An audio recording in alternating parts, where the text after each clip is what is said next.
Israel continues to threaten a group of international activists planning to sail to Gaza this week with humanitarian aid. The Israeli Foreign Minister Avigdor Lieberman said participants in the 10-boat flotilla are seeking, quote, confrontation and blood. Last year, Israeli forces killed 9 people aboard the Gaza-bound Mavi Marmara. One of them was a U.S. citizen.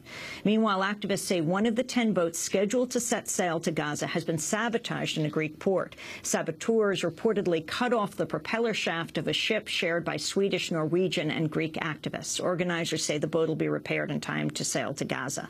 One of the other ships that'll try to reach Gaza from Greece is the Audacity of Hope. It's set to carry up to 50 U.S. citizens carrying letters to Gaza residents. One of the ship's passengers is the acclaimed author, the poet, the activist, the Pulitzer Prize winning novelist Alice Walker. She's written many books, among them The Color Purple. On Monday, Alice Walker spoke at a Freedom Flotilla news conference in the Greek capital of Athens.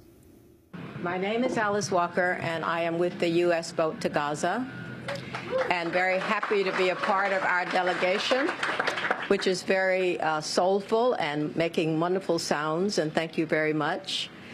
I am going to Gaza because my government has failed. It has failed us. It has failed to understand or to care about the Gazan people. But worse than that, our government is ignorant of our own history in the United States. For instance, when black people were enslaved for 300 years, it took a lot of people from outside of our communities to come to help free us. And also, during the period of the Civil Rights Movement, which was in the 1960s, again, it took people from outside of our own communities to come and help us free ourselves. This is a fine tradition of going to people who need us wherever they exist on the planet. This is our responsibility. This is what we are here for as human beings. And so I just would like to say that we are on our way, that Hillary Clinton may put up all of the protests that she likes, and she may say that we should not travel, that it is dangerous. We know it is dangerous.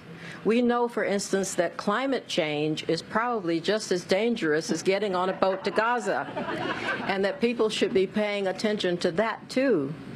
I also feel that when our government, in the person of our president, can make a speech about this area and really speak only to the Israelis and not to the Palestinians, this is unacceptable. We cannot accept this.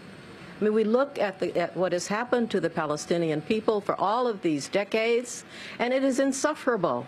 We will not accept it. We will not. As Americans, with our history of enslavement of people, of segregation, of apartheid, of brutalization, of lynching, we will not accept this. We will not. So, Gazans, and especially the children, we are on our way. We are coming. We hear you. We are coming.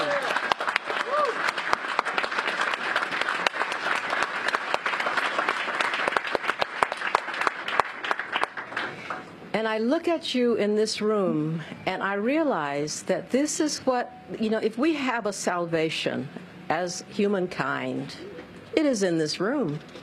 It is the people who have gathered here for what is one of the hardest tasks for us. This situation is one of the hardest on the planet, and it is up to us to try to solve it, to bring some comfort, to bring some light, because otherwise, what chance do we have with all the other problems? I mean, we now have tornadoes that are a mile wide. There has to be somebody to help take care of things like Gaza, so that we will be strong enough to deal with tornadoes, earthquakes, floods. This is our future. This is our present. This is our future. So in a sense, if we work on these issues, that we are beginning to see, I mean, we're freeing ourselves of the myths that have crippled us, but we're beginning to see what is the truth. And if we can see what is the truth about this situation, we will free ourselves to work on the real issue for humanity, which is protecting Earth. Thank you.